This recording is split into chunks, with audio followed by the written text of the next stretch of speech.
অর্থাৎ ব্যবসায়ী নগরীর সাতকানিয়াবাসী পুরো পৃথিবী ছড়িয়ে ছিটিয়ে আছে। আমরা এমন একটি স্থানে আসলাম যেটি চতুর্পাশে পানি আর পানি, মাঝখানে একটি দ্বীপ, সেই দ্বীপের মধ্যে একটি বাজার, হাজারো পরিবারের বসবাস। সেখান থেকে এই বাজার থেকে সাপ্তাহিক একবার বাজার করে একান্ন সাতকানিয়াওয়ালা মানুষ ব্যবসা করতেছে। তো আসসালামু আলাইকুম। ওয়ালাইকুম সালাম। হ্যাঁ, আপনার নাম? আমার নাম মোহাম্মদ আরিফ। মোহাম্মদ আরিফ, কত বছর ধরে এই সোয়ালক বাজারে আসলেন আপনি? আমি প্রায় 20 বছর হবে। 20-22 বছর। জি।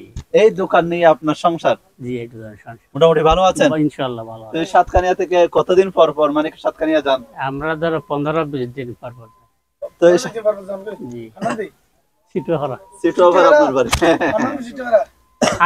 আলী সাহেবের ঘর ফেলে। মোহাম্মদ আলী।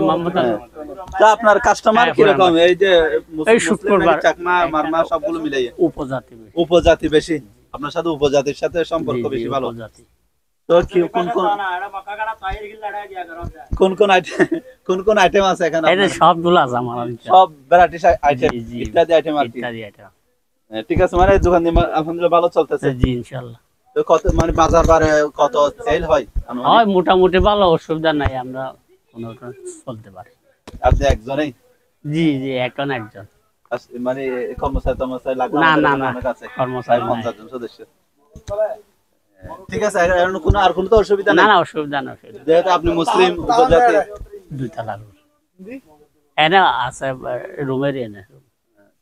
খাবার দাবার হোটেলে না হলে ফাঁকশাক করি, এই ধরনের সুযোগ পেলে ফাঁকশাক করি। পরিবার কোনোদিন বেড়াতে আসে? হ্যাঁ আসছিল, এখানে আমার ফ্যামিলি ছিল তো প্রায় 5 বছর ছিল। ছেলেগুলা তো 5 পর্যন্ত পড়ছে তো।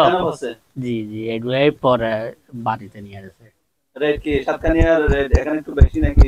এখানে একটু বেশি হবে, ওখান থেকে আনতে হয় না। হ্যাঁ।